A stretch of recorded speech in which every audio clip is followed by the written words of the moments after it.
ഗണപതി വിഗ്രഹ നിമജ്ജനത്തോടെ ആയനൂർ ശിവക്ഷേത്രത്തിൽ 3 ദിവസങ്ങളായി നടന്ന ഗണേശോത്സവം സമാപിച്ചു. രാവിലെ ക്ഷേത്രത്തിൽ നടന്ന മഹാഗണപതി ഹോമത്തിനും മഹാമൃത്യുഞ്ജയ ഹോമത്തിനും ക്ഷേത്രം തന്ത്രി തരണനെല്ലൂർ പത്മനാഭൻ ഉണ്ണി നമ്പൂതിരിപ്പാട് കാർമ്മികത്വം വഹിച്ചു. തുടർന്ന് ഉച്ചയോടെ ക്ഷേത്രത്തിൽ നിന്ന് നിരവധി ഭക്തരുടെ അകമ്പടിയോടെ ഘോഷയാത്രയായി ഗണപതി വിഗ്രഹം കാര്യങ്കോട് പുഴയിലേക്ക് എത്തിച്ച് നിമജ്ജനം ചെയ്തു.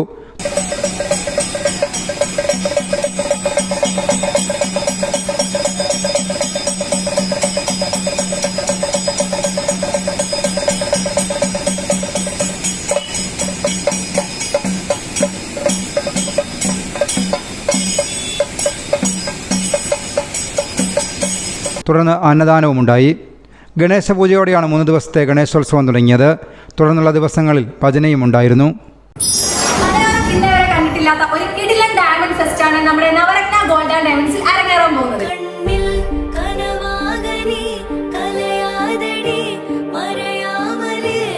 നവരത്ന ഗോൾഡ് ആൻഡ് ഡയമണ്ട്സിന്റെ പുതിയ ഷോറൂമിന്റെ ഫസ്റ്റ് ആനിവേഴ്സറി പ്രമാണിച്ചാണ് ഈ ഒരു ഡയമണ്ട് ഫെസ്റ്റ് നടത്തുന്നത്.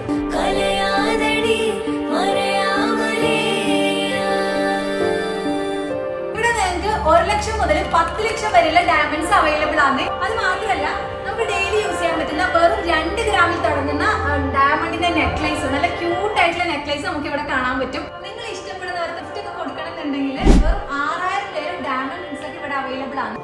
നിങ്ങൾ നോസ്പിന്നിന്റെ ഒക്കെ വെറൈറ്റി കളക്ഷൻസ് കണ്ടിട്ടുണ്ട്. വെറും 4000 പേരാണ് ഇതെല്ലാം സ്റ്റാർട്ട് ചെയ്യുന്നത്. നമ്മുടെ ലേഡീസിന് ഏറ്റവും കൂടുതൽ ക്രേസ് ഉള്ള ഒരു ഐറ്റാണ് ബാംഗിൾസ്. സോ വെറും 3 ഗ്രാമിലാണ് ഇത് സ്റ്റാർട്ട് ചെയ്യുന്നത്. ഫസ്റ്റ് ആനിവേഴ്സറി പ്രമാണിച്ച് ഡയമണ്ടിൽ മാത്രമല്ല ഗോൾഡിലും പണിക്കൂലിയിലും വമ്പൻ ഓഫർ ആണ് പോകുന്നത്.